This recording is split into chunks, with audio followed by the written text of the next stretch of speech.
Hello and welcome to Raise a Glass, the podcast where we talk about the story and storytellers that shape us. My name is Eric Lintola. And I am Hunter Danson. And I am Andrew Mosher. You heard that right. Andrew Mosher is joining us today. I am just so grateful to have you here. Andrew is one of my very best friends. He is an incredible storyteller. And I'll put in the pitch right now, and I'm sure we'll pitch it later on. You need to purchase some of his comics, follow him on all the social media accounts, and commission art from him, and invite him to your wedding to draw art. We'll talk about that later. Yeah. I'm just so grateful to have him here. I know you've got a busy life and a lot of things going on, and I'm sure we'll learn a little bit more about you as the episode goes on. And I'm excited because I got to spend more time in your storytelling this week. And I got to invite one of my other very best friends, Hunter, into some of the works that some of the stories you've told. So thank you for joining us. Thank you for having me. Yeah. And so, of course, before we dive into that, we need to start by knowing what is in your glass. Hunter, I'm going to send this to you first. What is in your glass? Well, unfortunately, I didn't have a fat tire or any PBRs in the house, and I couldn't get to the store in time. But as I was reading these comics, I just felt very comforted. So I have some peppermint tea and a ginger snap cookie that my wife made. Now we got to hear this. Very comforting. Can we hear the snap? It's not really snappy. Okay. It's a ginger soft. Ginger soft. Yeah. How about you, Andrew? In my glass tonight, I have the Piff, which is a beer from 6 Point Brewing out of Brooklyn, New York. What type of beer? It is a hazy double IPA. Okay. Mm. Is it like related to like Puff the Magic Dragon? I don't think so. I don't know if there's a meaning behind the name, but I think it's very fun. It sounds vaguely British, like fake British. That sounds, yep, okay. And it's a double IPA? Hazy double IPA. Hazy double IPA, yes. Okay. What are with these double IPAs? Nice. Hunter, you had one last week. Every time you guys say that, I just think Dippa in my head. But I don't know if that means anything. If it does mean something bad, I apologize. But And so, Eric, what do you have in your glass? Yes. Well, I might need your help remembering what I have in my glass, but I have a carrot cake brown ale from Hamburg. Is it Hamburg Brewing, or is it just? I think it's Hamburg Brewing. Hamburg Brewing, which is not a place that brews hamburgers. Although that would be a very interesting. Yes, it would be the same color as the beer is now. It would taste very different, though. You get notes of carrot. I wish there was more spice in it, though, or like maybe some cream cheese frosting. I also want to say that throughout this episode, Andrew and I will also be consuming not only water, but a locally roasted Congolese coffee from New City Cafe. And so it is brewed in the background. Hopefully it's not burnt by the time we get to it. Maybe I should take that off. But I'm really excited to continue to support one of my favorite coffee shops in the area. And Rochester's got a lot of great coffee. Yeah. So at some point we will make the switch. And you might hear it, dear listeners. But we don't stop there on this episode, on this podcast. We also need to know what each other are raising a glass to and pouring one out for. And since we finally got rid of I keep forgetting like the right words this week. I'm like so close to it. The veil. I feel like for a long time we were pretending like we didn't have something to raise a glass or pour one out for. I think like we finally ripped that veil in half and said, no, we will always raise and pour one out. It will be no filter. Yes, hashtag no filter hashtag. That's how cool we are. The hashtag comes We after put the it. hashtag at the end. Yeah. Hunter, what are you raising and pouring one out for? I am raising a glass to Jerry Ryan, who plays Seven of Nine on Star Trek Voyager. When we did our Star Trek episode, I hadn't yet gotten to through season 4, which is where they introduce says it's Seven of Nine. She's like a half Borg. Well, she was a Borg, and then her connection to the collective gets severed, and so.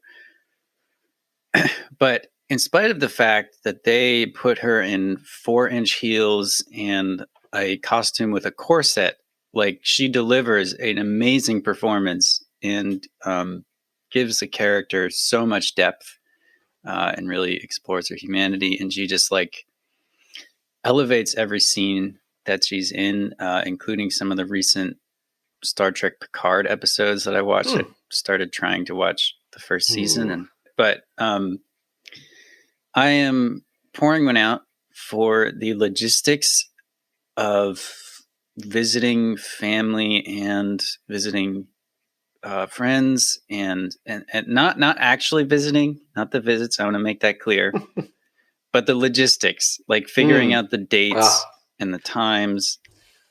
It's just, I hate it. I know it's worth it, so I do it. But I'm not gifted in that area.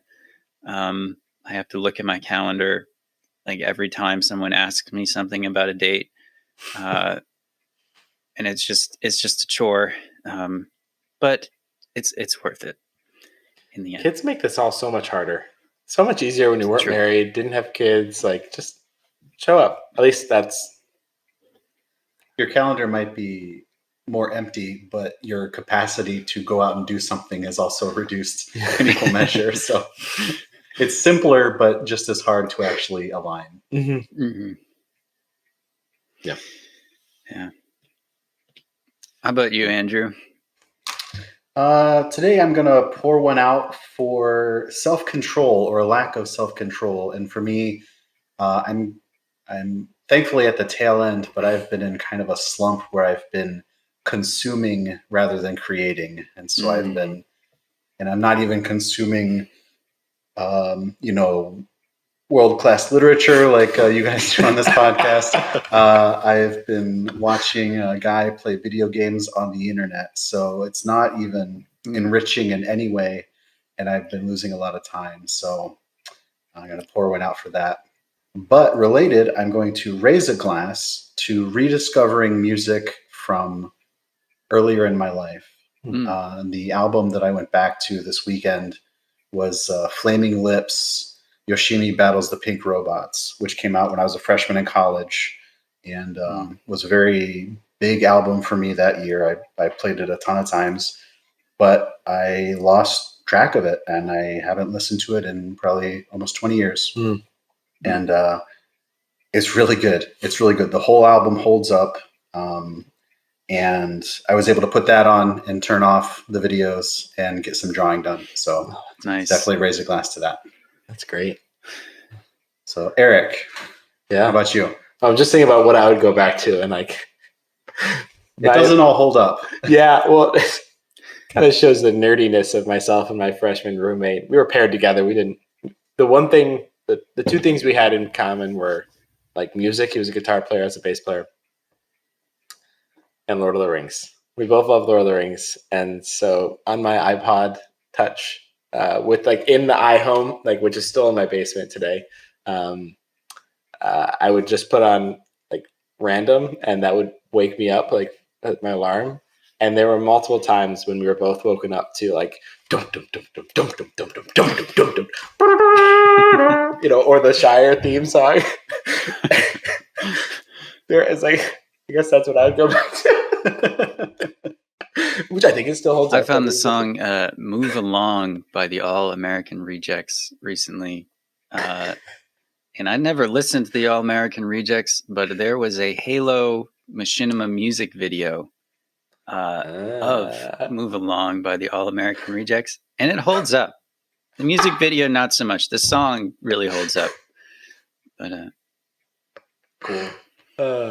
So let me get back on track. For me, I am pouring one out to hurry.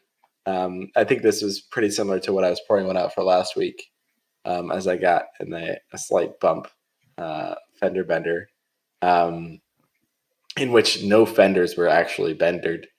But I've realized that I've just been trying to hurry from thing to thing and feeling overwhelmed, feeling like I've got too much to do, and I don't want that. And I've had a couple really bad migraines the last few months. They've fully escalated from where I've been in the past. I've never been in a car accident, that especially not one that I've caused. And I was like, those are not yellow flags. Those are red flags. Those are there is something wrong.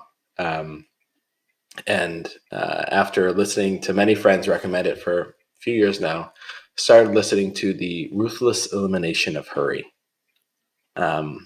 which just started listening to it yesterday as I was working in my backyard. It's probably a book that's best read rather than multitask. But I think it's something that it's not that long of a book, and I might bring it up in a future episode, which is what I'm raising a glass to, is actually not just this book, but to friends and family that call me out and say, hey, you say I need to take time, you need to take time. Something's wrong. You need space. You need to margin. This isn't sustainable. And so I appreciate that. And both of you are guys that I know have and will continue to, and call me out and things like that too in my life. So yeah, that's what I'm raising a glass to. Cheers. Cheers. Cheers. Per usual, Hunter and I have not communicated well, and we've chosen opposite types of drinks. I feel like every episode, one of us has an alcoholic drink and one of us doesn't, and it is never planned. Mm-hmm. But hashtag no that filter. Is not no filter hashtag. It's actually, I don't know what the cool thing to say is for authenticity. I don't know. I think if we said it wouldn't be cool, so they're probably. Oh. Maybe if you said it. But what I am excited to talk about today is, in fact, and I already shared this, the storytelling of one of my good friends, Andrew Mosher. And there's so many ways we could go about this conversation. And I know we both have questions that we want to ask you.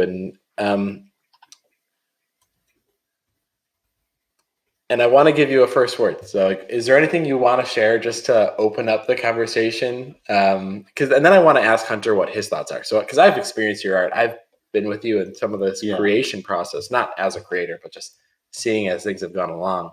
But this was the first time Hunter has interacted with your work.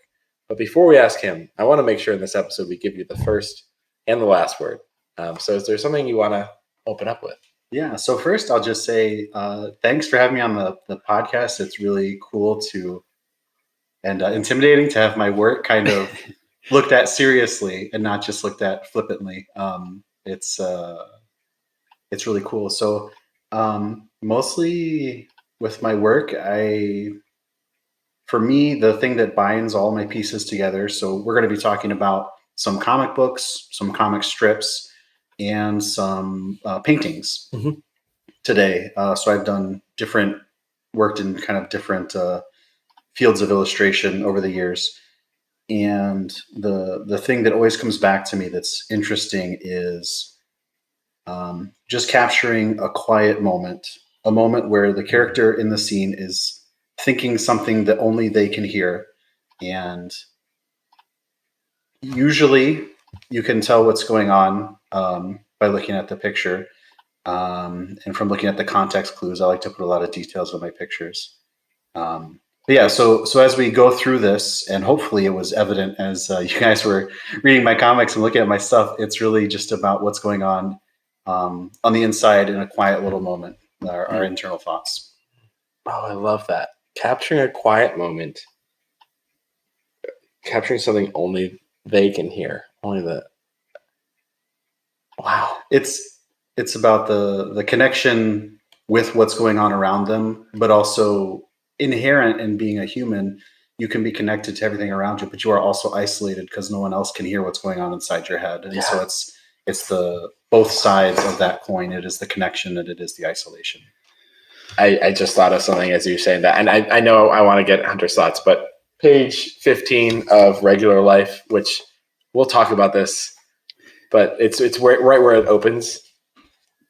This is what I thought of when you were saying that, because you're in this comic strip and it's just 4 panes, and you are like off camera almost, like half of you is on camera. And it almost reminds me of Office Space. Yes. Your character is just kind of slightly listening to what this character is talking about. I don't know if it, yep.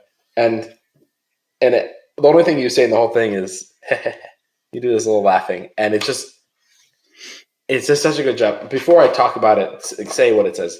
I know that no contents of this book may be reproduced without permission by the author, except for small excerpts for review purposes.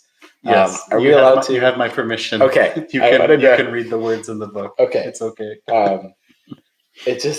This guy like leaning next to the computer, the desk next to you. It's like, hey, they got a potluck upstairs, a whole room for desserts. Person said the computer's like, wow, like, get away from me. I ate so much I got the brownie sweats. Those guys. And then you right there just going and that's what I thought of when you were talking about capturing a moment. So yeah, that's great. That's a good example. You got so many of them. Is the genre term slice of life? Is that? I think that's very applicable. Okay. I think that's very applicable. And that's also, I mean, the collection of my comic strips is called Regular Life. It's Right. very much a this is not an extraordinary tale. This is just what happens in real life and trying to capture those moments that really have no real import. It's just an odd thing, a funny thing, a tender thing, just something that happens in a moment in your day and can be easily forgotten. And so these moments that I've captured in these comic strips are ones that have stuck out to me, and I've tried to record them, to give them more weight, to elevate them in some way, to show the beauty of just our regular everyday life of these moments of something strange or Oh my god. Okay, well, let's talk about it. Can we? So I know we've got 2 different types of stories. We've talked about it. We haven't given Hunter time. I'm just so excited for this conversation that I just like, I'm like talking my head like 5 steps down from where we are at, instead of letting the moment be. I'm trying to hurry. I don't know what's up with this. I'm just so excited. Hunter, I want to know what are your thoughts? As somebody who loves Andrew's work personally, and I've seen a lot of it, and I've received pieces of it going back a few years now, and I've seen them around your house, and again, seeing these pieces. It's just, this is your first time interacting with them, Hunter, in the last week. Yeah. I'd said at the beginning I felt comforted because I think, like, especially Regular Life is just it's like you said, like capturing a moment, kind of like mindfulness in a way, which reminded it I interacted with the same way I interacted with like poetry, where I don't try to read. Generally, I try not to read poetry just to read it and to get through it. I try to read it to experience it and take time with it. And it was interesting because like I haven't read too many comics. I remember like one of my earliest experiences was Garfield. I like found the Garfield book at like a church thrift sale or something. So I just read a ton of Garfield comics and Calvin and Hobbes, of course. And I read a few years ago. I wanted to read the comics behind Civil War, so I read Civil War, and then I read the Superior Spider-Man run of comics. Civil War as in Marvel Civil so War, not like No. the Civil War, Avengers, like yeah, the political rivalry comics. the movie's better. Hashtag hot take, but I'll take hashtag. I don't know. Better is not the right word, but It is for me. It was, but so I was like, when I first started reading, I was like looking for the punchline when I was reading like Regular Life, and like there are punchlines, like the brownie sweats, things that just make you laugh. But the punchline is not really the point. Like it's not like it's not like a Sunday comic funny thing. Like it is funny, but it's more than that. And some of them are sort of just capturing a moment or a memory. Probably my favorite one was actually Hello Memory, My Old Friend on page 21. Oh, yes. Where it shows you sitting, you're sitting with your buddy playing video games, and you say, I think this song would sound better if the Black Eyed Peas did it. And he says, this is the Black Eyed Peas. And then it's just kind of like, yeah, but you know what I mean. And then the last frame is 20 years later at 2:05 a.m. and you're just pinching your nose and saying, why would I say that? Because I poured one out for social anxiety last week, and I can very much relate to moments like that. Yeah. This memory comes back to me often, unfortunately. This one's nice because this has a punchline, but the act of holding on to something so pointless for so long and fixating on it so that it's in your subconscious in the middle of the night, I think that's very common. So aside from the punchline, I think everyone can relate to this in some way. Yeah. Do you ever hold on to something that you're not actually sure is real? Like is true? Like there are some things I hold on to that I don't feel comfortable sharing that I'm like, I don't actually think that happened. Like they're like I don't know. Like, and it's part of it's like the fear that it could have happened. That's like what like just sticks in me. It feels like oatmeal. Like it just kind of sticks to my stomach, and I'm like, memory is funny because it's not exactly what you're saying, but I have memories of when I was very young, but I don't actually have those memories. I just remember my parents telling me about it, and I've heard the story enough times that I now remember, quote unquote, what happened.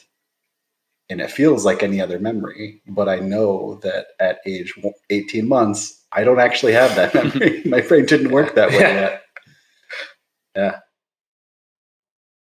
So before we continue to talk about Regular Life and add on Komodo, Queen, and Me, which I love, and talk about I get it wrong all the time, but I just think the girls, the name of the girls in the Stardust Consortium. Yeah, and Belgium, more of your comics and more of your art. We are a podcast that's about stories and storytellers that shape you, and obviously you are the one that's shaping the stories. But there are things that in your life shape you that cause you to write. And at some point, and it seems like even clearly at some point, I think in one of these in Regular Life pieces, like there was a point when you weren't doing comics, when you maybe weren't regularly like pouring your life into the creation of stories and art. what is it that brought that out of you? Like, Yeah. is that clear? Is that too? Yeah. So it's why create? Why? Yeah. Why are you storytelling? That's a simple question. Yeah, yes. Okay. Well, that's too blunt for me. No, it's I have liked comics. I never collected a lot or anything, but when I was growing up, back in the days when the comic books were on a spinner rack at the grocery store, I picked up a couple Spider-Man comics and I took them home and read them a bunch of times. And it made no sense because you have to read 100 issues of a comic to understand what the story is. So I had no idea what was going on, but I know that the drawings were cool. And so I would trace Spider-Man in different poses and draw him over and over. And then as I grew older and got into college, I found graphic novels that were not about superheroes. And they had stories that were interesting and challenging and very fulfilling. And as I explored more of those, I just got inspired. I've drawn since I was a child. I've always drawn. So even when I wasn't actively creating something, I had every piece of paper in my house is covered in doodles. I love it. And so when I found that I really enjoyed the comics, I actually first was doing painting. So one of the big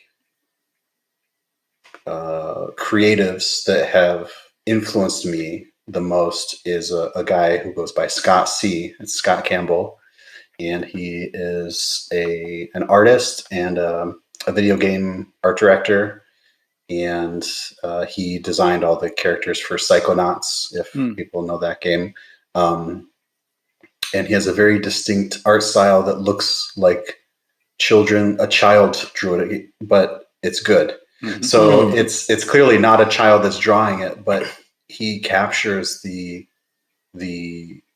unbiased eye of a child, the just the raw creativity, and it's very simple. And when I saw that, I thought I can try that. And so a lot of my early paintings were an attempt at aping his style. Is he the one that does draw some animals? Is that somebody else? Draws like the moles and No. Is that you? No. That's me. That's you. Yeah. Those animal paintings are me. So I'm thinking through like some of the pieces that I've seen. Which ones has he done that? So he does a lot of pop culture stuff. Okay. So an early one that I purchased of his is he has David Bowie in all of his artistic iterations, all his different characters, and they're all building a birdhouse. They're all building a birdhouse? Building a birdhouse, like a giant birdhouse. So they have the hammer and nails, and some are painting it, and they're standing on it because it's really big. And so just kind of fun. Yeah. Very simple drawings. Okay. And and he does most movies that come out. He'll do a small, like a little 3x3 inch painting. He calls them great showdowns. And so it's either a main character and a person that they square off against, or a concept that they face in the movie. But everyone's very happy because it's such a cute little picture. I'm imagining like Thanos. Yeah, he did a big one for the Avengers. But it's fun stuff, and he's a really positive guy. I got to meet him a couple times in person, which was very inspiring because he was just no ego, very down to earth, very he was just thrilled that I was interested in his paintings. He was not jaded at all. He was not expecting attention, and so that was really cool. So when I started, I was doing paintings. Okay. And then comics came a little later.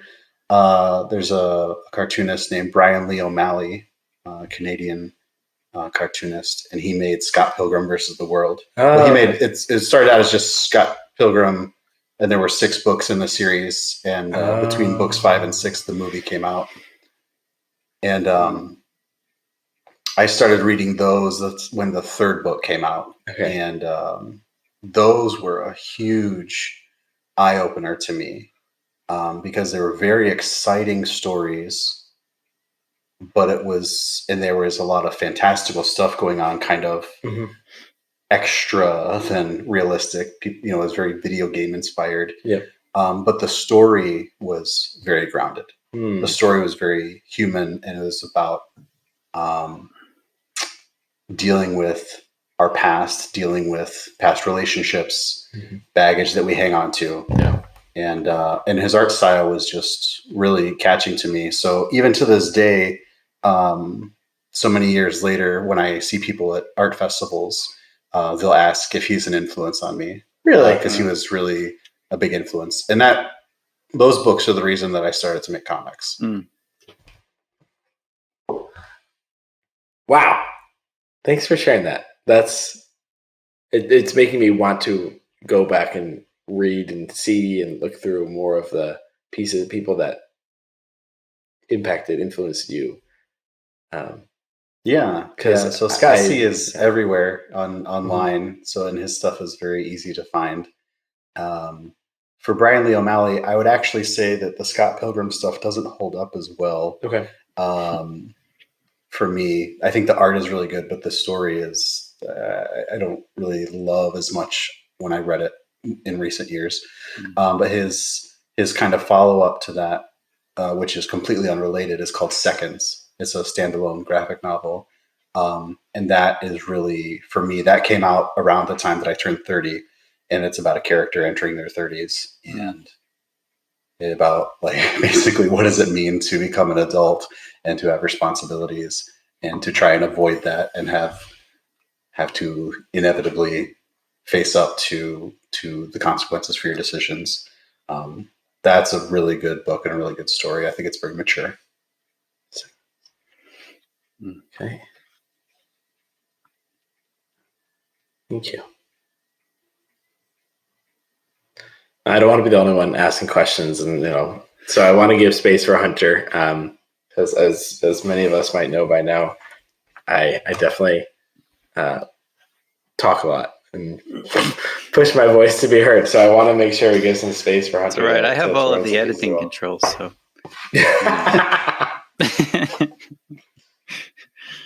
I have a question. Did you let this guy who talks about the Last Supper? Yeah. Did you let him crash at your place? Because he asked. I did not let him crash at my place. I was out of town staying at my brother-in-law's house. But even if I was in my hometown, I would not have let him crash at my place. Yeah. He was. I don't really want to make light because I think that he had issues. Right. But he was rather an intimidating, strong personality. And yeah. So no, I did not let him crash at my place. Yeah. Excommunicated because they wouldn't let him preach in a Bills jersey. Yes. Probably more than that, but I think there was more to it than that, but I don't know. That was his story. He was wearing a Bills jersey when he talked to me, so I know he at least owned one. Is it J.P. Lossman? J.P. Lossman? Wasn't he number 7? Oh, I don't know the actual numbers. Okay. I wouldn't know a Bills player if you told me. Sorry. No, that's not somebody that you'd know anyways. Okay. It's not. It's a few years past. So we've already talked about regular life quite a bit, but one of the continual narratives that comes up through this is Halloween. Yes. I have a sequence of Halloween stories. So starting on, we can skip page 16 because that was a made up little for fun Halloween story. But from 17 for the next 4 or 5 pages, a series of comic strips about Halloween in my childhood. Yeah. This was a important thing for me. The sequence of comics is, I think, storytelling wise, this is what I am most proud of out of any comics work that I've done. Oh, wow. Okay. Because it is the most personal. And since it was so personal to me, I really pushed my artwork, and there's more in these panels than I've done in a lot of my other pieces. But yeah, so I grew up in a Southern Baptist home, and as many kids who grew up in the late '80s, there was a satanic panic sweeping the nation, and especially for Protestant Christian families, Halloween was a very I won't even say a complex topic. It was a simple topic. Halloween was bad, and we don't do it. And yet, for when I was 5, we did do it, and then when I was 6, we didn't. And it was confusing to me as a child. And we had a really on again, off again relationship. And so these comics explore, and they're very honest, and they include ideas that are complicated for me, because in some ways these are things that I disagree with my parents, the way that some of the decisions they made. But at the same time, I have a whole comic about this really amazing costume they made for me when I was in kindergarten. So it's also celebrating some of their decisions, and really going through this and reflecting on my own brief time as a father. Yes. And imagining what comics are my kids going to make in 35 years about all the horrible and hopefully some good decisions that I made raising them. So there's the relationship with the parents. There's the idea of parenting. There's also conflicted ideas in here about church, about the way, at least the churches that I was in and churches of that time. I know it still happens a lot today. The way that certain topics are treated, and seeming almost hypocrisy, where Halloween is bad, but we can have a harvest party where you dress up and you get candy. And I had no idea what the difference was between that and trick or treating. Yep.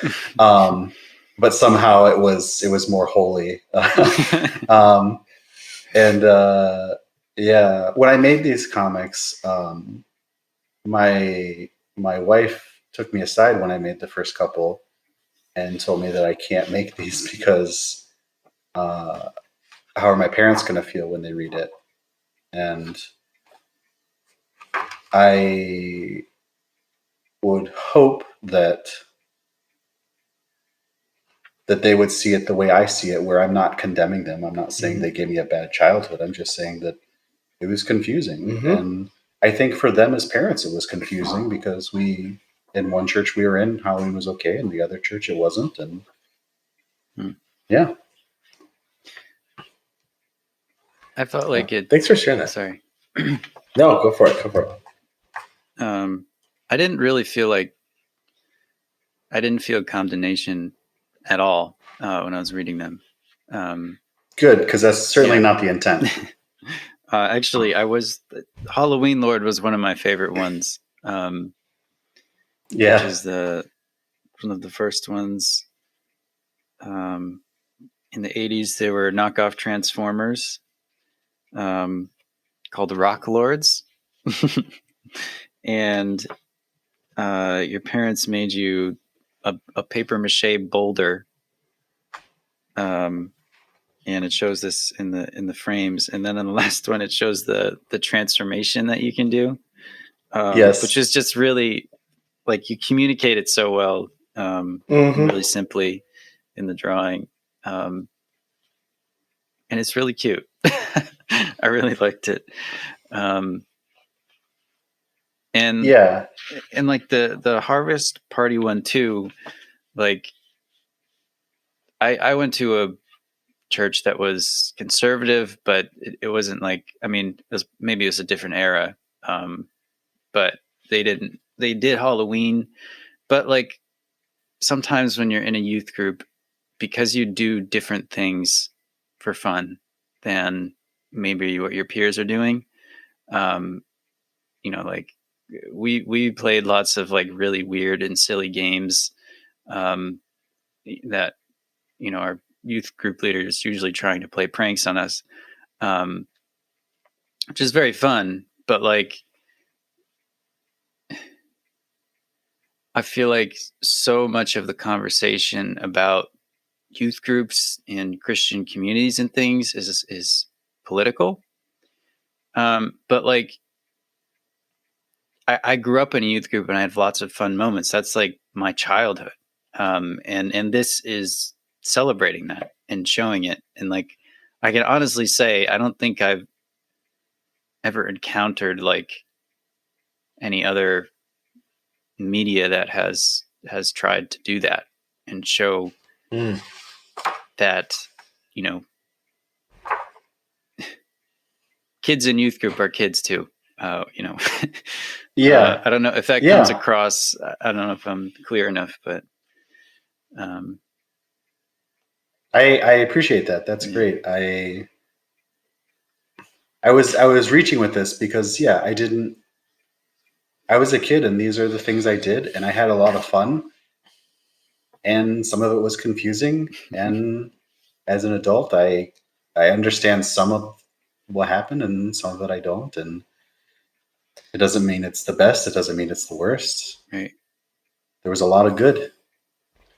Growing up that way is part of why I am who I am today. So I wouldn't change my experiences.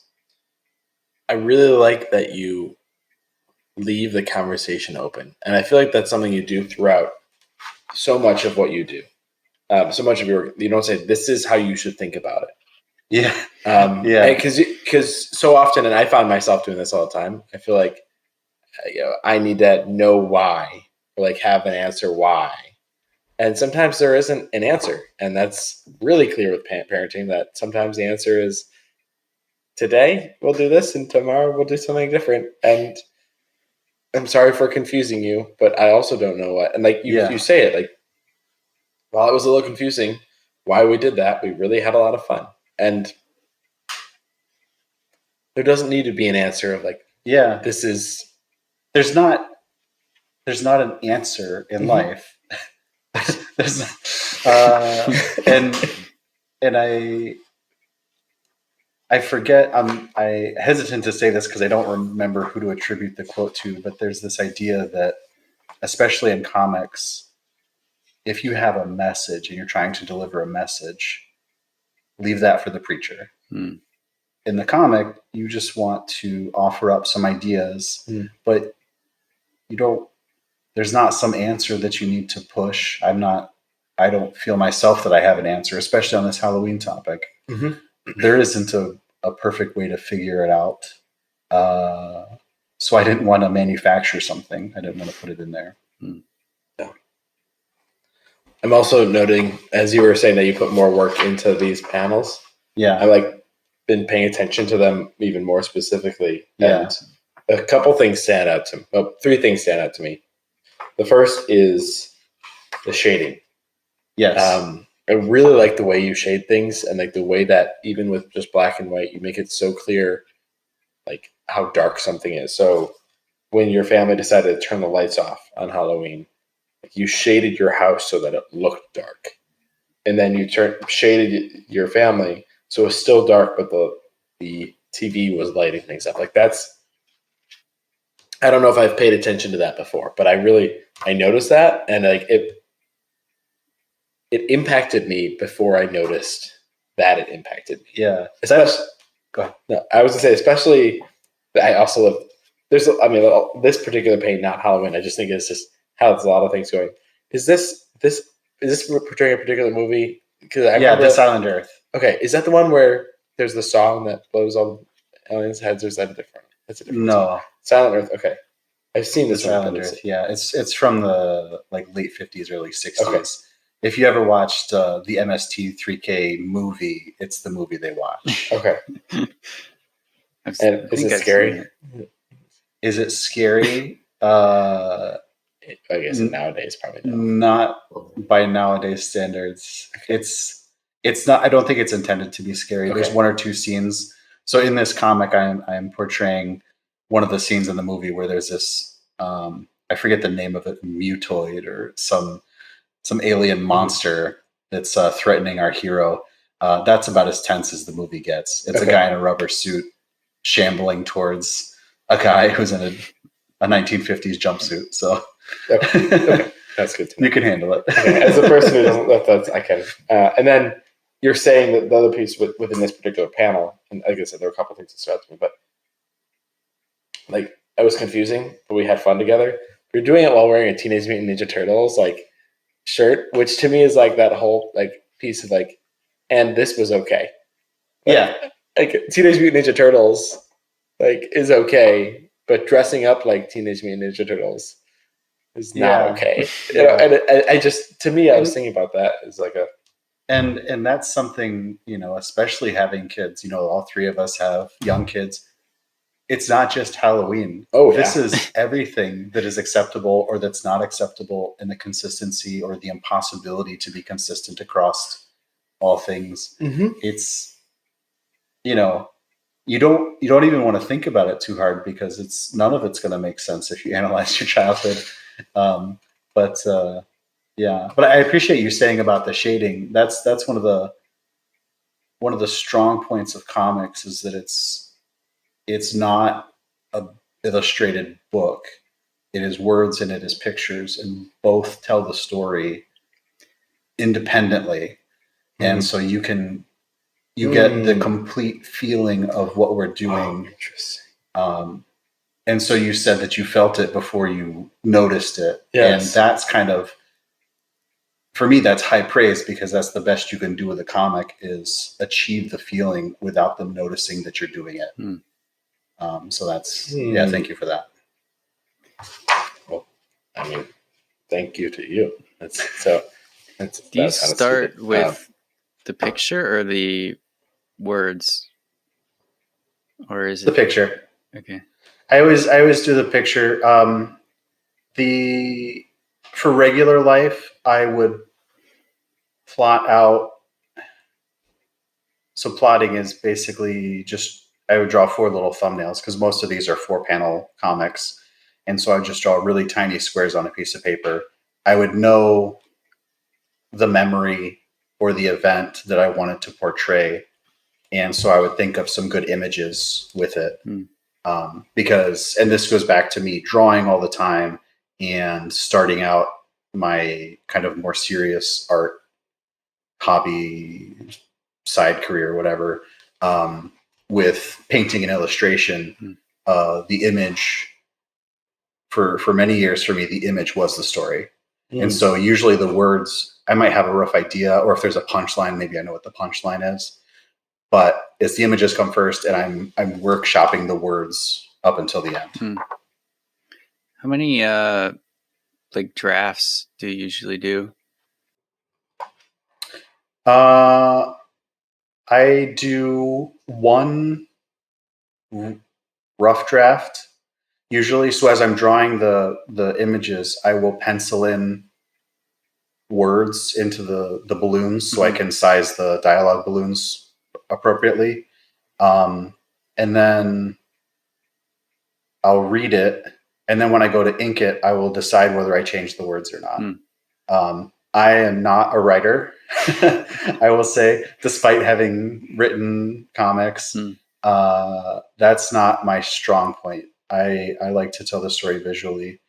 So part of the exercise, so Regular Life, this book that we're looking at, is a collection of a weekly comic strip that I did through half of last year. And part of that was to exercise my writing capabilities, knowing that I wanted to do more full-length comic books where I was the writer. I wanted to learn how to pace out a story, how to write dialogue. Right. But I don't do a lot of drafts. I think on the Halloween ones, there were more because it wasn't just a joke. Right. And it wasn't just a memory of an event. It was explaining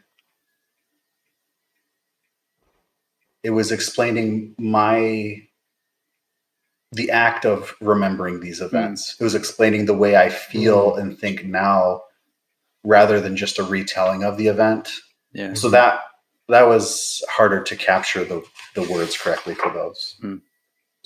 There's two other themes, not themes. There are two other like kind of groupings of things that I noticed, and they both lead to other conversations of other art you do, other stories you tell. Are you okay if I move us kind of towards that direction? Is that? Yeah, I was thinking we could get into Komodo Queen. Great. Is there anything you want to highlight about Regular Life, Andrew, or the process? Or no, I think we've captured it. The strips that you guys picked out were some of the highlights personally. So that was great. And looking at this again and thinking about this again, because now I haven't done one of these for 6 months. I kind of want to go back to these because it was really fun. It's just a time thing. It's really hard to find the time to write and draw a new comic strip every week and get it out timely. Yeah. And try to be working on my other art projects and having a job and raising 2 kids. And, it's a lot. We understand a little bit of that on this yes, podcast. You do. That's it's the beauty of the work really comes through. Before we move on from here, can you share with us a little bit more about the way you printed this? Because I know that's the way that Regular Life is printed. Look at my fingers; they've got some black ink on them. Under yours might too. It's printed with one color. Yes. And I know that it's a very specific printing process that you go through that you've told me the name of before. It's a risograph. Risograph. Okay, you've told me this so many times, and I forget every single time. Can you talk to us a little bit about that process? Because it's an act of like creation itself. Yeah, it's fun because it's like a very involved printing process. So a risograph is not just a digital printer where you load in your file, you hit print. It kind of is, except that instead of having inkjet cartridges, it has a single color ink drum and a screen that is made out of rice paper that the machine will punch holes in to make a screen like a screen printed t-shirt. But it's doing this on the ink cylinder in the printer, and then you feed your paper through. And so it is screen printing one color at a time onto your paper. Wow. And it is an oil-based ink, which is why it comes off on your fingers a little bit, kind of like old newsprint, because it doesn't actually dry 100%. It can dry about 95%. Has to go on uncoated paper. Regular Life is an easy print because it's just a single color. I've done other works where it is multicolor. So then you are printing, for example, if my book was blue and yellow and black, I would print the yellow first. Then I would load in a new image that's the blue and print the blue on top of the yellow, hoping that the pages didn't move by a quarter inch one way or the other. But spoiler alert, they always do. And then you print the black on top of that. And so at the end of the day, you're lucky if 20% of them have all the colors lined up, because the machine's not really made for that. The machine's really made as like a quick and dirty copier. It's older.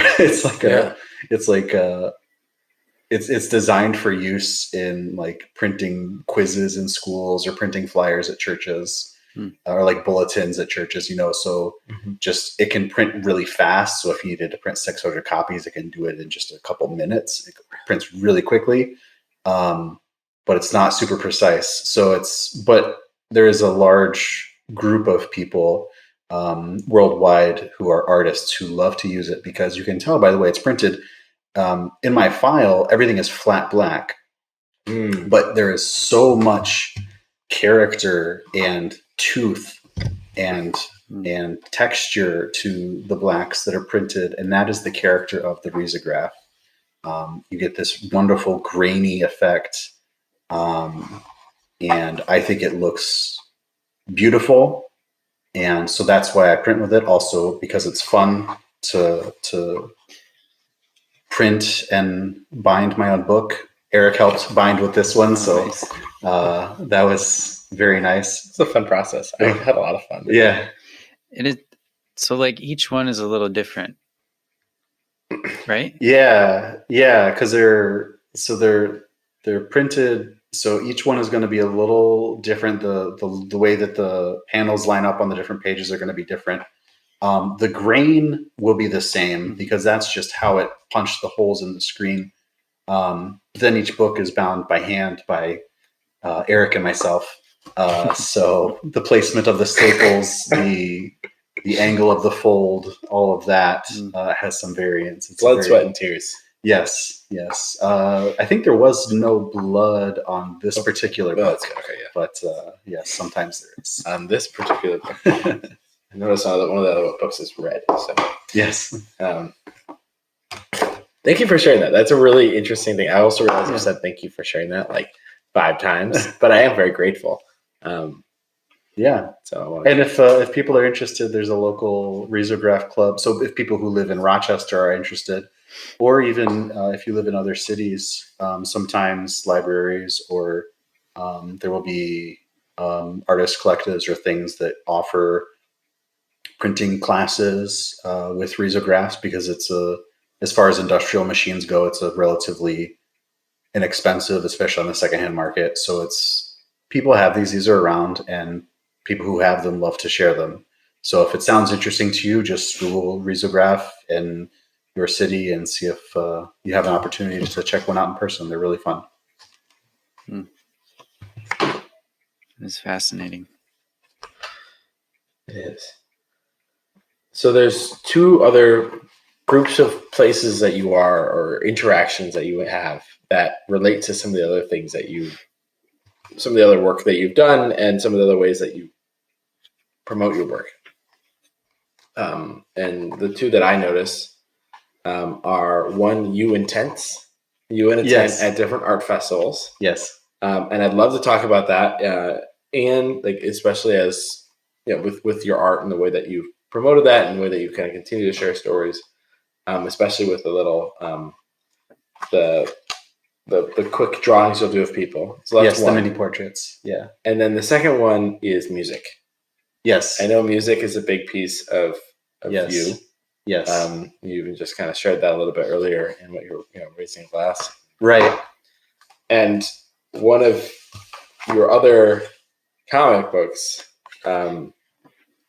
your most recent one, right? Yeah. I just printed these in March of this year, so this is my new book. And these ones you had done. These ones I had printed digitally through an online company that does. So they printed it and bound it there. And so you did the color for all this too. I did, yeah. So I wrote it, drew it, colored it. Oh my goodness. Yeah. And it's so this is Komodo Queen and Me that we're talking about.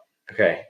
I love this comic. So I've had the opportunity to, like I said, being around you and seeing. I've seen a lot of the different images for many of the different things. Yeah, you got to see the uncolored original ink drawings for some of the and like even with regular life, I helped you like bind it, so I got really familiar with certain pages. Yes, this is the first time I ever got to sit down and like read through it and like kind of pay attention to the story you're telling, and the internal dialogue you have with yourself. And like feeling like I'm part of that conversation or like really like there with you. Can you share a little bit about what inspired you to tell this particular story? Yeah. So mild spoilers for Komodo Queen, just a spoiler of what the last panel is, because the last panel of the comic is me starting to draw the comic that becomes Komodo Queen and Me. So my favorite active band right now and for many years is King Gizzard and the Lizard Wizard. They're a really crazy band from Australia. I think they've been around for 14 years and they have like 20 plus albums. That's last crazy.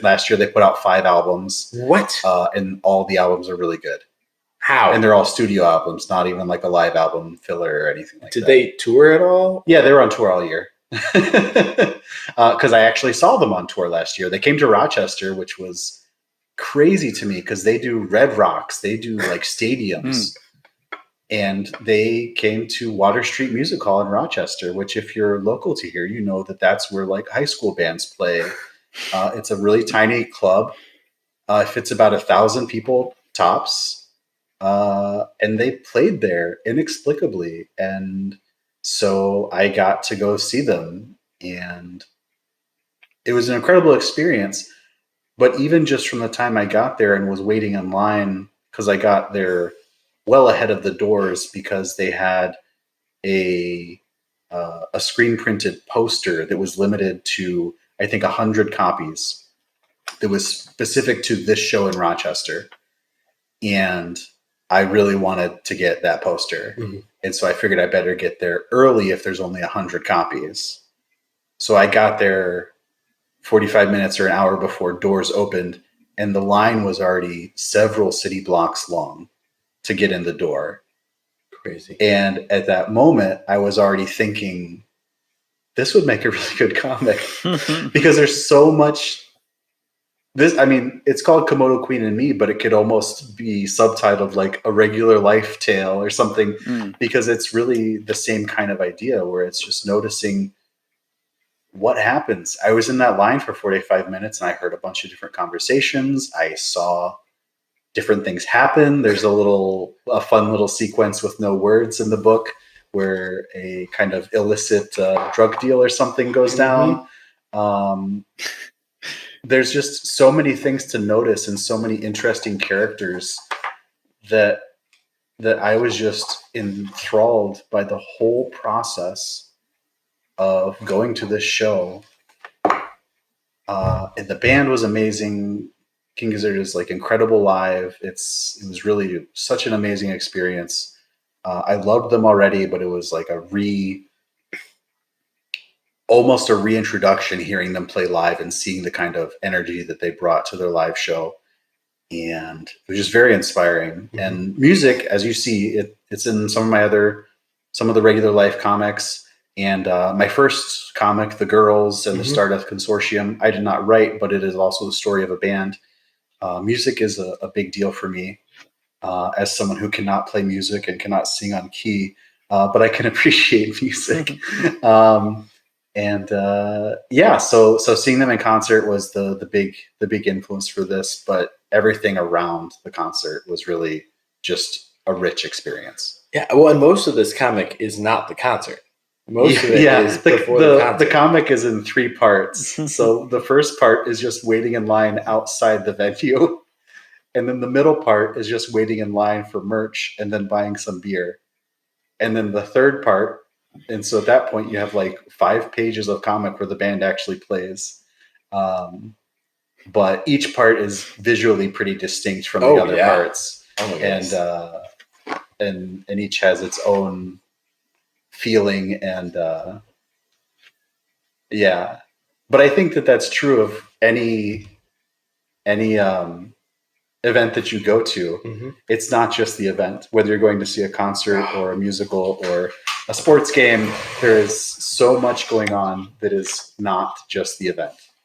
And so I wanted to capture all of that. Sorry, that quote was that what you said was reminding me of one of my book I've brought up before, right? Out of the Silent Planet. And I'm not going to find the quote, but it talks about the beauty of an event, an interaction, is that it's never over. That even the retelling of it is part of the story of the event. And in one of the groups in Out of the Silent Planet talks about that. And like in many ways, like you made that clear in the way you finished the comic that you were just talking about. And like this conversation is a continual of the story. And that's not special to me making a story. That's the tradition of writing stories by humans from time immemorial. Telling and retelling of stories. Maybe it'll be different this time. Well, you can use a pen and change the story a little bit, and it can be different this time. That's the beauty of a printed media. That's true. Hunter, I want to ask and like talk about all sorts of things, but I keep pushing myself ahead of you, so I want to give you space if there are things you want to bring up or ask about. I love the color, the use of color in the comic. How do you decide like whether to do something in black and white or whether to use color? Yeah, so for my comics, I've always done black and white. And then for this one, I wanted to just try it and see if I could make kind of a bigger, splashier book. It was full color. So I've never colored. I did this all digitally, so I've never colored digitally before. Mm. So it was a learning process.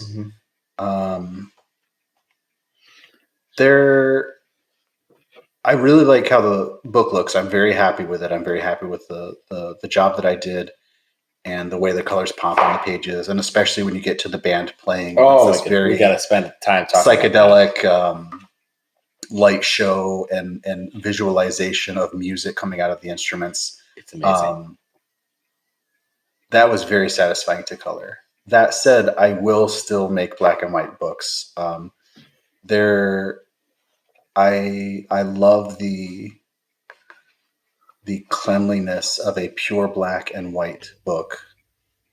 And that goes back to Regular Life, where Eric was talking about some of the shading.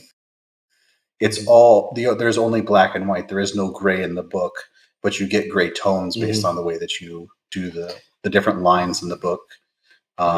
And I love how that looks. That's very satisfying for me to look at, and very satisfying to execute, to make those lines and to create values in a piece just using black. So I like that. If my wife had her way, though, everything I did would be color, because she says it looks much better. And to some extent, she's not wrong. It looks really cool in color. Yeah, because like, I mean, you said this is your first one in color, but I mean, you use it so well.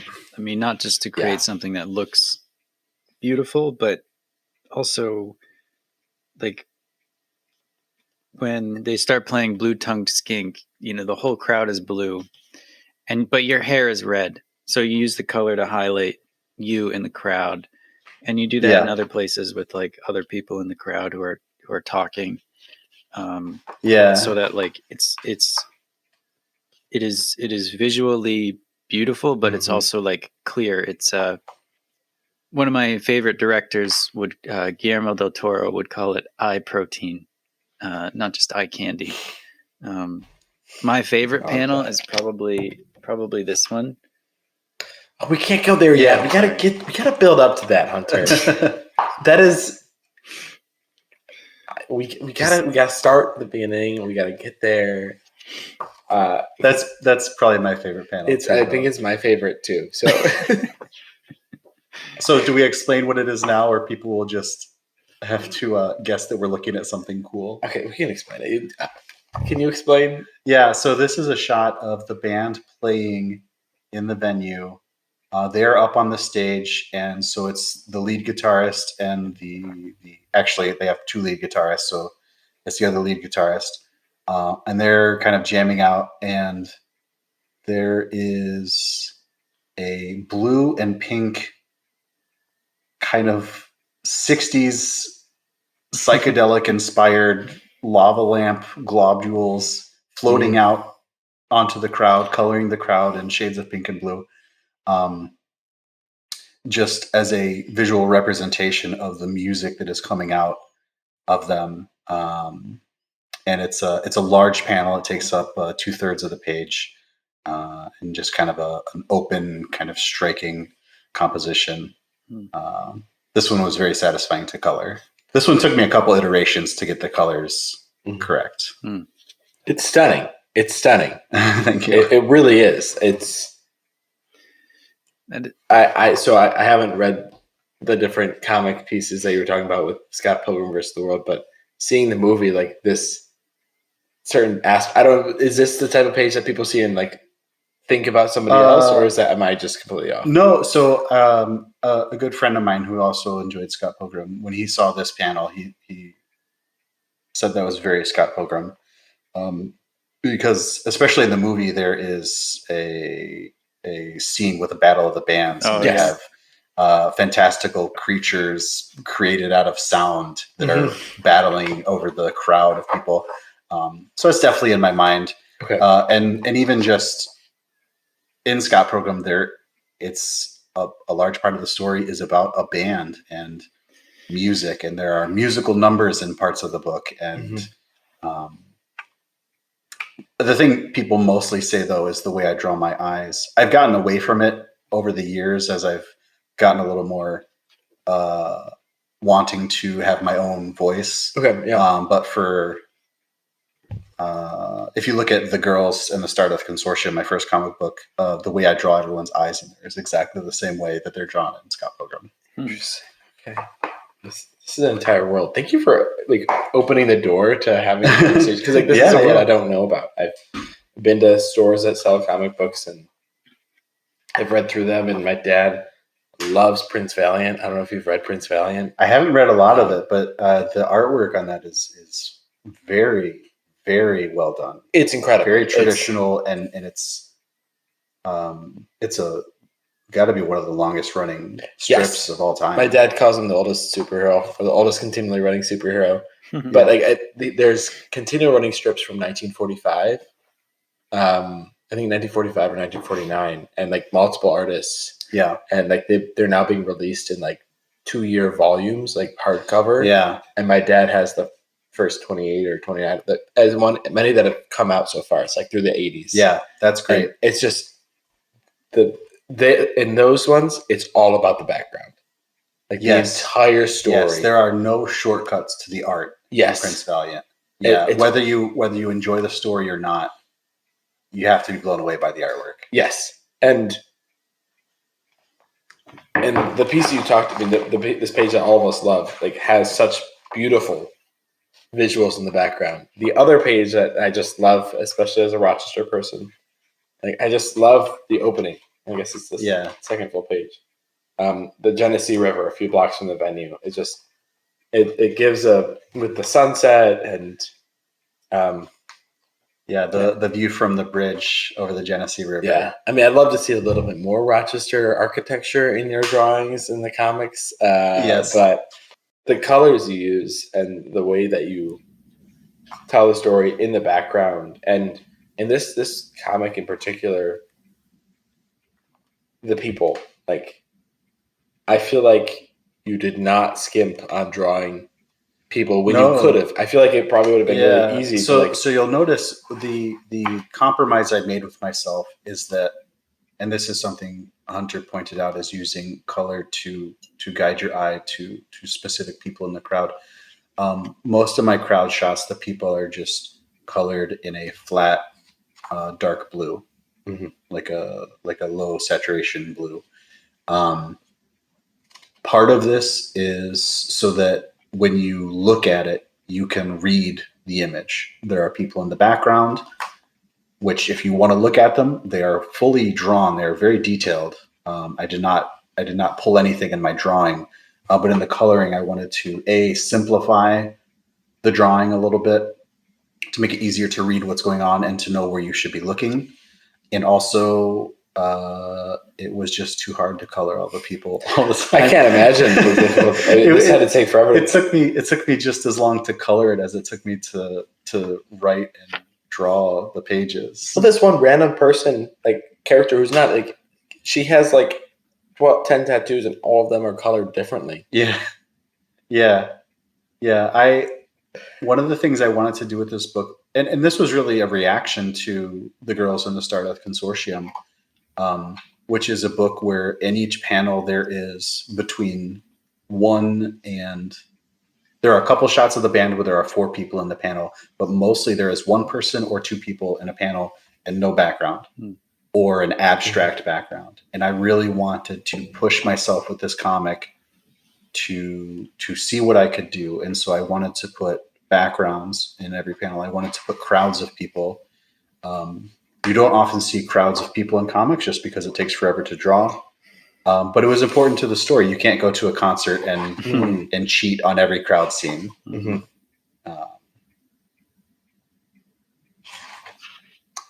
As a reader, I have to know, how did your poster turn out at the end of the night? Having not bought a poster to it is good. It by the end of the night, the way I was holding it, it was flat instead of a tube in between my fingers, but it did not crease. Wow! So it was. Great. I tried to be very ginger with how I was holding it during the show. So this is a plot point in the in the comic where this poster that I really wanted to buy, I'm able to buy one before they sell out.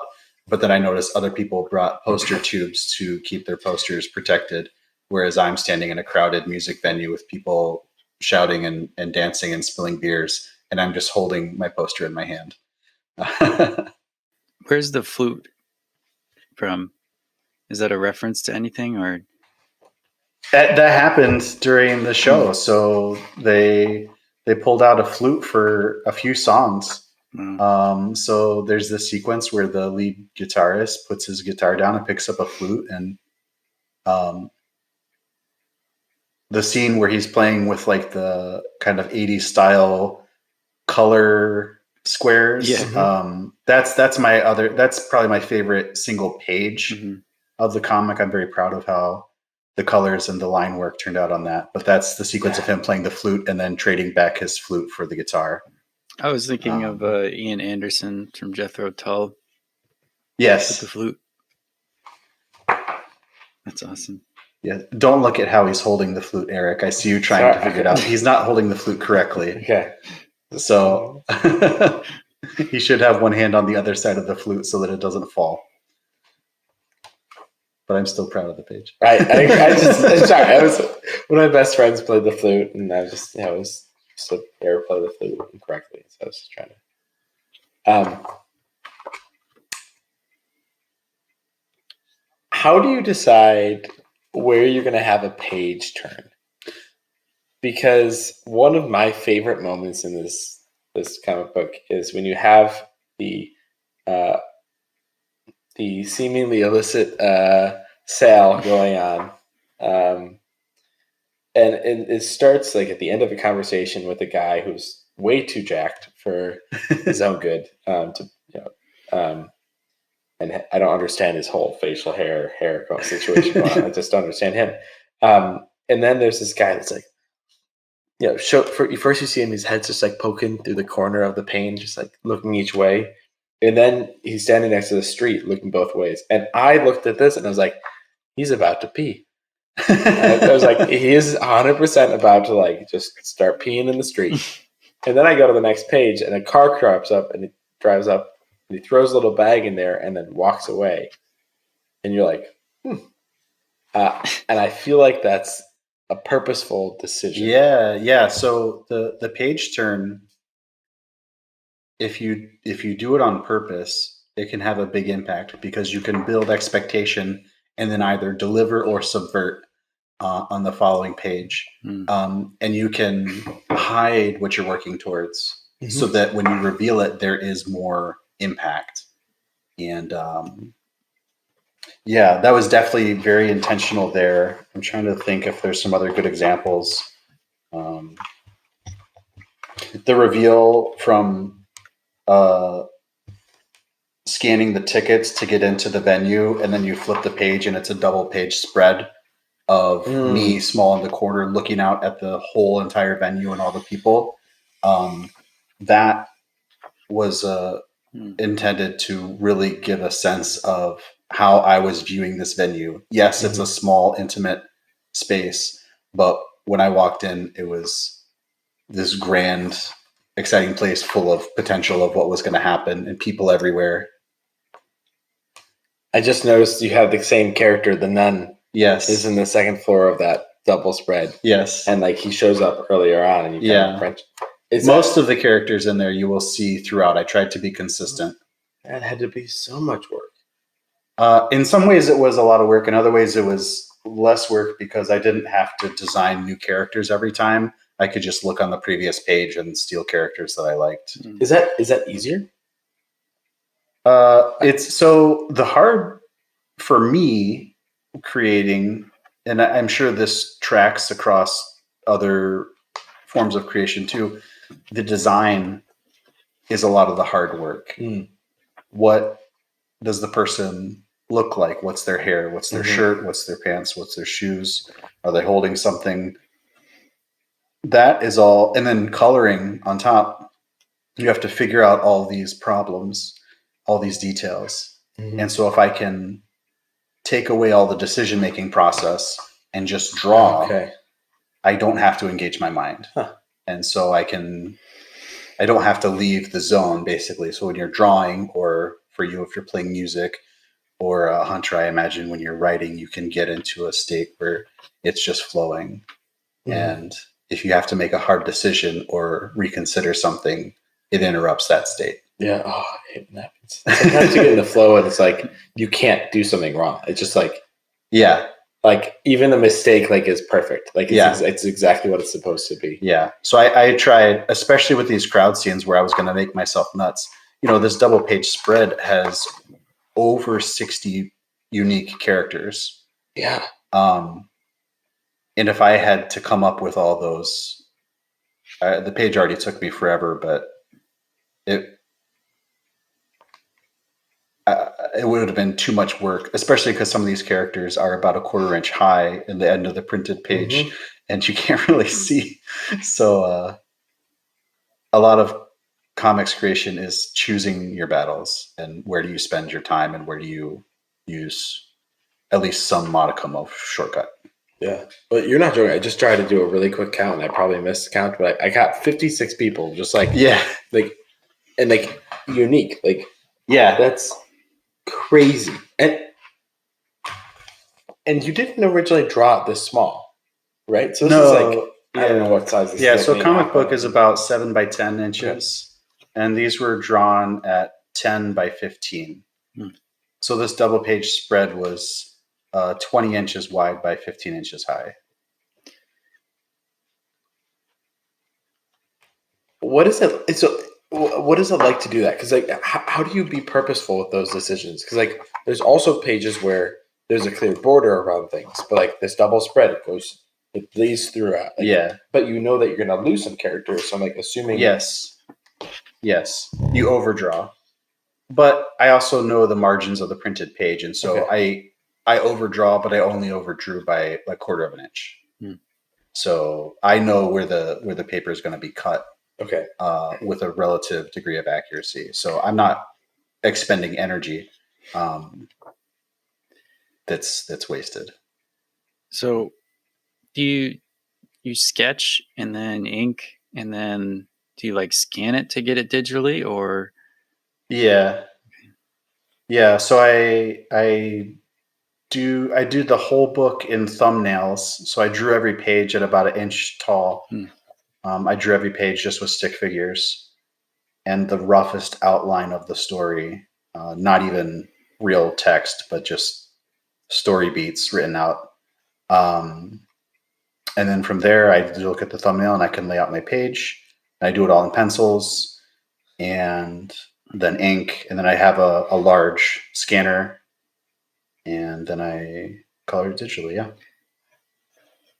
Sorry, if you'll tolerate my questions about the process, because I'm like so fascinated. I am not a visual artist. I mean, I've tried, but it's not my thing. Writing is my thing. But like, how much changes between like the sketch and the inking? Do you like change things as you go? Do you find it develops? Yeah, because when I'm doing the thumbnails and the sketches, it's really just what do I think when I have this story in my mind? What do I think is going to be important to see? But then when I go to lay it out on a page and I have 15 inches by 10 of real estate to work with, I can really push things around. I can add extra panels. I can remove panels if I need to simplify. And I can tweak how many characters are in a panel. So it changes quite a lot. And then from the pencils to the inking, there's really no change. It's just I fix drawing mistakes, but I'm not changing composition at that point. I don't trust myself as a inker to go off script that much. Yeah.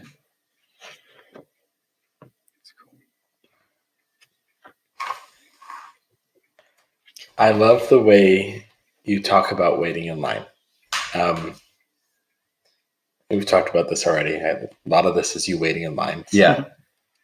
Waiting in line can be an active thing, though. You've clearly made this an active thing by yourself. I'm just reminded of a couple of my favorite times waiting in line. Are you guys okay if I share a random story? Please. Okay. In high school, my high school orchestra went to Disney World for a trip. And I had like the little book, and I was trying to figure out, okay, where are we going to go? I was kind of leading my group of friends around the park. And my dad was a chaperone, was also looking at the same book, so we kept bumping into each other, which is like, okay, I am my dad. But I am of the, like, Disney does a great job of like helping you know, like when you're waiting in line, you're not like bored. Like there's things to do. But I took it the next step further. As you both know, I'm way over the top as a person sometimes. And so I brought Mad Libs with me, which if you haven't done a Mad Lib before, they're the type of story that forces you to know the difference between an adjective, a verb, and an adverb, as well as a noun. And so you say a noun, you say, give me a noun, and somebody will tell you a noun, and you write it down. And at the end of it, you have this story that is like telling the story of like a normal day, but nobody knew what the day was about when they gave up the words. So like Andrew went for a walk down the prairie and bumped into the gopher, singing the blues, like all of a sudden, like these things change. And so I was in line at the haunted house with there were like 15 of us at this time. And we were doing Mad Libs for like 45 minutes because it took forever. And just laughing. I think I also brought catchphrase, like the game with the beep, beep, beep, beep, beep, beep, which is not a great game to play, especially when there's people around that don't know you're playing that game. It's nowadays. And at the end of the time, like right when we were about to enter into the ride, we asked the family in front of us, which is like a family of 4 from Florida, to take a picture of us. They're going to take a picture of us. And then they said, do you mind if we take a picture of you with our camera as well for our record? Like, this has been such a memorable part of our trip. And so they're like, whatever. So they also took a picture of us with their phone. That's amazing. Then we go on this ride, and we're leaving it, and there's like the exit ramp. And it was at the time where all of us thought the coolest thing ever was Bernieing, which is like from Weekend at Bernie's, where he's dead and then he walks around with his arms down and kind of looks like trying to walk. And so we were doing that, walking down the road, the walking escalator, and this voice comes over the speakers and says, "Please no Bernieing as you exit the ride." And me as an individual, it takes me like lots of energy, lots of showing, lots of words to like convey that. And you do that through subtle gestures, through facial expression changes in your character, like from like a pondering face to a smile. And even sometimes just through like seeing only a quarter or half of your face. Like you are able to internally like help the reader understand what's happening without all of the flamboyant fluff that I throw out in life. And I think that's a real incredible skill of yours that is really clear, especially in this piece, but also in regular life as well. Well, thank you. Yeah. Part of that's the beauty of comics. You can show and not tell. I won't say I'm always successful when I try it in these books, but I appreciate you pointing to the sequence, and I think it does work. And to your point about waiting in line can be an active event, I feel in myself that that's something that I've gotten harder over time, where growing up before there were cell phones and things like that, because you wait in line a lot in your life every day for many different things. Yeah. And I used to be very good at being very patient and just noticing what's going on around me. And now that I have my phone, it's very easy to just pull out my phone if I have to wait for 10 seconds for something. And then you stop it from being an active thing, and it's harder to be patient. And so, again, going back to the idea I talked about earlier about these quiet moments, these moments where nothing really is going on, but everything is going on. If you look at it and just give it the weight of what life, it's part of life, and you can treat it that way. I have one thing I want to talk about as like a transition to our next piece. But is there something you like want to bring up that we haven't talked about from Komodo Queen and me, which really is, I have a thing. it's one of my favorite pieces. Yeah. Okay. Oh, Hunter has a thing. It's about the end of the comic, and it's not exactly a spoiler, but if you want, I don't know, a fresh experience, which I highly recommend, turn our podcast off and go buy one. We'll have links and everything in the show notes.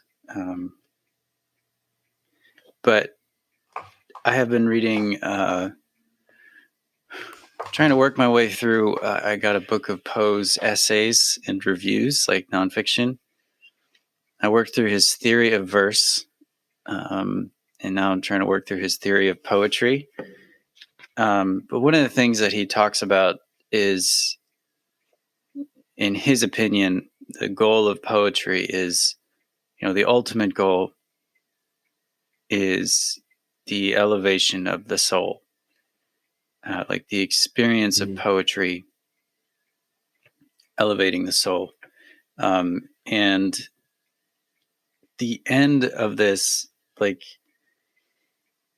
it's you in the crowd, and you use the color really well. You put like a little halo around you. It's like the end of the concert, and people are starting to leave and stuff. And then you just let out like a and which is like so well communicated with, and so simply with, like, the character of the border around the text, like that's a breath coming out. Yes. And then you stare at the moon, just a beautiful panel with the night sky, and then this really like great sequence of just 1, 2, 3, 4, 5 little panels of you driving home, opening the door, taking out pencils and pens and starting to draw. And like this moment elevated my soul, because when I've gone to concerts and things, and like really, it's like the moment where you realized what you've experienced, where you let yourself enjoy it, and it's just such a great ending. Thanks. Yeah. It is an ending, and at the same time, there's really no story. There's basically no story to the comic, Right. but in these last few frames, it ties it together. So yeah, because with regular life, I'm going back to that because I approach the storytelling the same way in Komodo Queen, where it's not necessarily about having a punchline. You're not necessarily telling a story. It's it's the feelings, the events, the details that you see. But I did allow myself a little artistic flourish here to put together more of a meaning or more of a story with this. Yeah. Was my interpretation in the ballpark? Yeah, absolutely.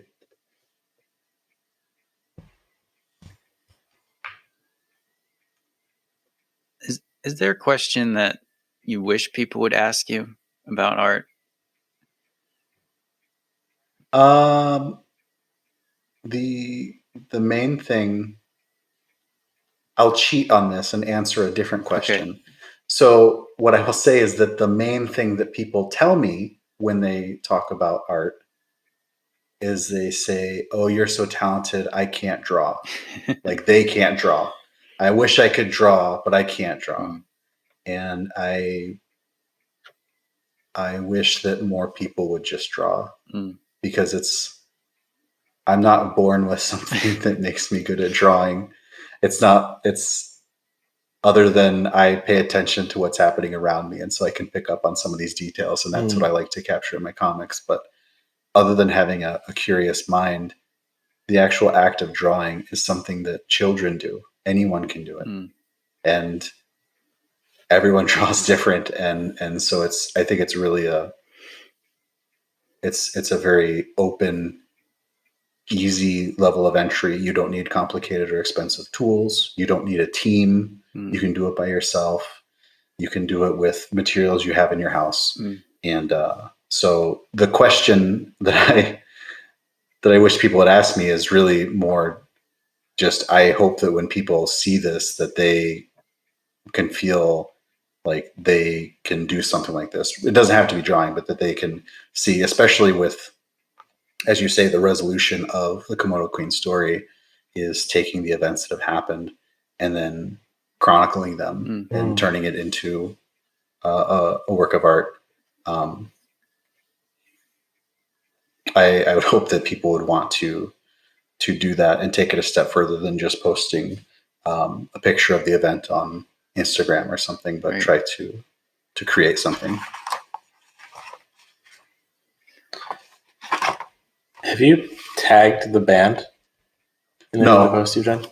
No, I on purpose I didn't. I originally was thinking if I could do this actually about the band, and so I reached out to their manager, and they did not get back to me. So I took that as a no, don't use the band, which I feel better about not using the actual band anyways. But if you like the band, there's a lot of Easter eggs in here that will make sense to you. And I didn't tag them. I might find if they have a PO box or something and send a few issues to them. I think that could be fun. Yeah. Are even the album covers? Yeah. The album covers and the album names are all references. That's fun. I love the way you draw yourself as a character. So I never knew you. No, you never had knew this full head of hair and face beard. Of hair. Yeah.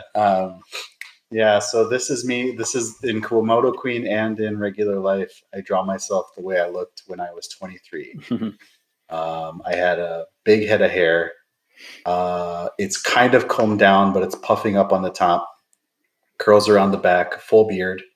That's the way I looked for 16 years of my life. Okay. Like from high school up until almost age 30. That's how I looked. And now I just look like a kind of a round guy with a bald head, and it's not as interesting to look at. So that's not how I draw myself in my comics. I draw myself back when I had cool hair and a beard. At the end of Komodo Queen, you can see a more realistic current picture of me looking down, so it accentuates my bald spot. And yeah.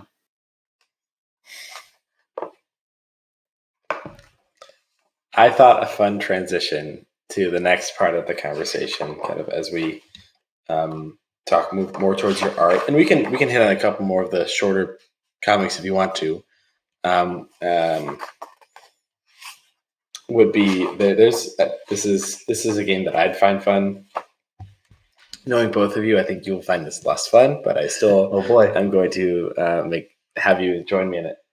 Towards the end of the book, comic book, there's a page where you look around the crowd, and it says the looking around the crowd is pretty eclectic. And then there's pictures, the 8 panels. Hunter, let me know when you're there. I'm there. Okay.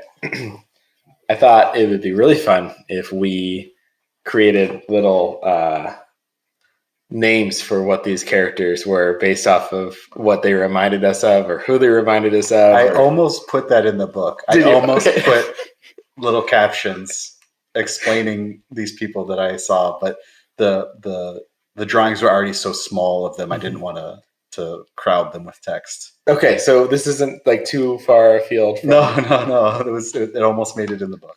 I figured there's 8 of them, so we don't all have to have ideas for all 8 of them. But I figured we could throw out some thoughts. We could start at the top left and just kind of read down like a book. So start with the guy with the ferret in his head.